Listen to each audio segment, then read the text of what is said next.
Nosso convidado de hoje é o embaixador, diplomata e professor Paulo Roberto de Almeida, que é colunista da Cruzoé, escreve regularmente para nós. E hoje está com um artigo sobre as relações da Rússia com o Brasil.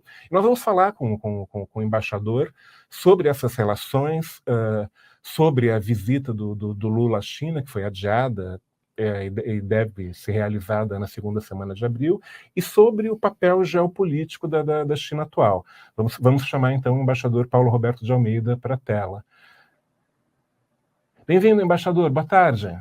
Alô, Rogério. Alô, Duda. É um prazer estar com vocês novamente. Estou à disposição de vocês para uma boa conversa sobre o mundo e o Brasil. Perfeito. É um prazer recebê-lo de novo. O embaixador esteve no segundo podcast da Latitude, não foi isso, Duda? Se não me engano. Segundo, isso aí. Logo no início das nossas transmissões. Então, vou começar, embaixador, perguntando sobre o seu artigo publicado na edição desta sexta-feira, 31, da revista Cruzoé, que eu, aliás, recomendo que vocês leiam, não só o artigo do embaixador, como a edição toda, está muito boa, modéstia à parte. No artigo, o senhor diz que o chanceler russo, o veterano chanceler de Vladimir Putin, Sergei Lavrov, deve vir ao Brasil em abril, provavelmente no dia 17 de abril, e vai ser recebido pelo chanceler oficioso Celso Amorim, não pelo chanceler oficial, que é o Mauro Vieira, pelo Amorim, que é meio que o chanceler de fato. O chanceler de fato, né? O ideólogo da política externa do atual governo Lula. Nesse seu artigo, o senhor conta a história de como os BRICS se desenvolveram, como a Rússia chegou a fazer parte do G8 e como a situação no mundo evoluiu para o atual conflito, né, com Putin invadindo a Crimeia em 2014 e 8 anos depois a Ucrânia.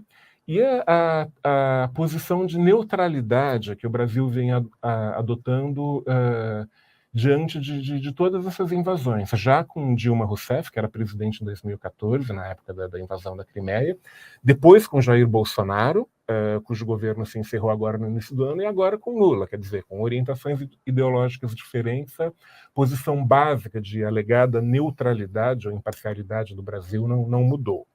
Nesse seu artigo, o senhor diz que a diplomacia brasileira enfrenta agora o seu mais relevante desafio das últimas décadas. Então, eu queria que o senhor explicasse aos nossos espectadores no que consiste esse desafio. Pois não. O desafio consiste na postura brasileira em relação ao mundo, em relação à ONU, em relação ao direito internacional e em relação à sua própria história da diplomacia tradicional. Pelo menos desde o final da Guerra do Paraguai, o Brasil é um país que se guia pelo direito internacional. Já se guiava desde o Império, não é?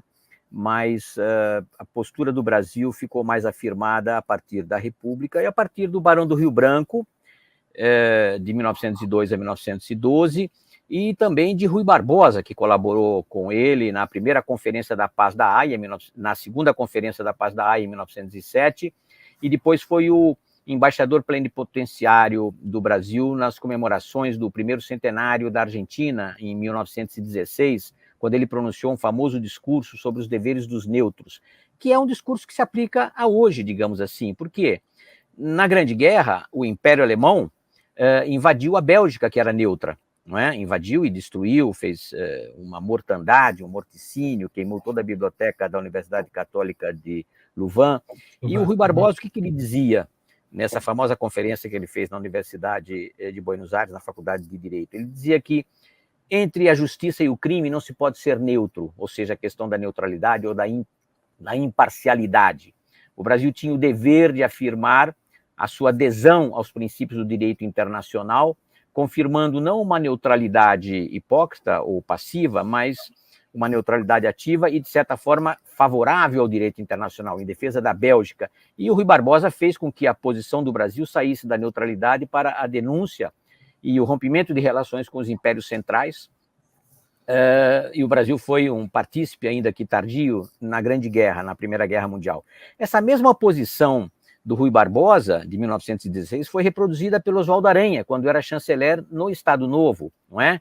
E no ataque japonês a Pearl Harbor, nós éramos neutros, mas nós ficamos solidários aos Estados Unidos e logo em seguida denunciamos os impérios fascistas centrais, não é? Alemanha, Itália e depois o Japão, e fomos à guerra na Itália. Ou seja, a diplomacia brasileira seguia pelo direito internacional. Tanto é assim que mesmo o Estado Novo, com simpatias fascistas, não aprovou a ocupação da Polônia por Hitler em 1939.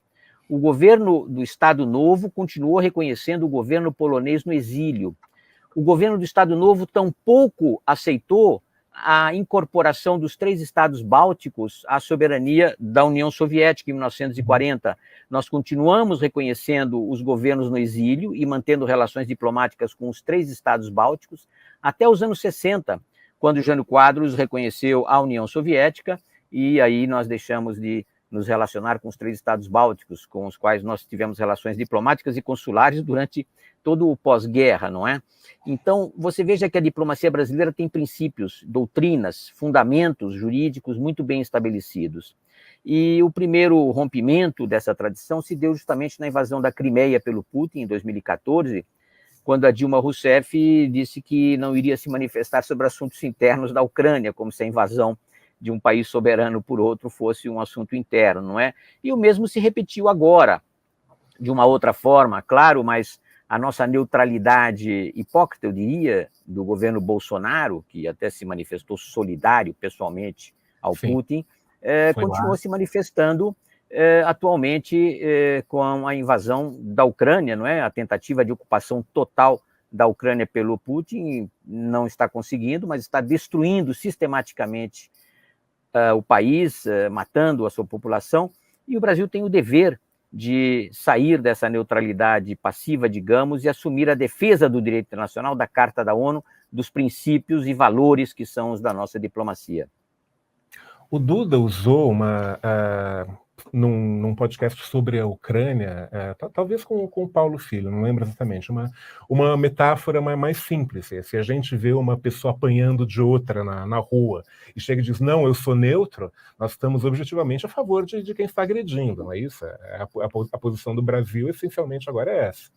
Exato. O Brasil pediu, na última resolução aprovada, não pelo Conselho de Segurança, mas pela Assembleia Geral, que é, digamos, meramente simbólico, e essa última resolução foi aprovada a uma larga maioria, embora muitos tenham ficado neutros, ela dizia que a Rússia tem que retirar as suas tropas de ocupação da Ucrânia imediatamente, não é?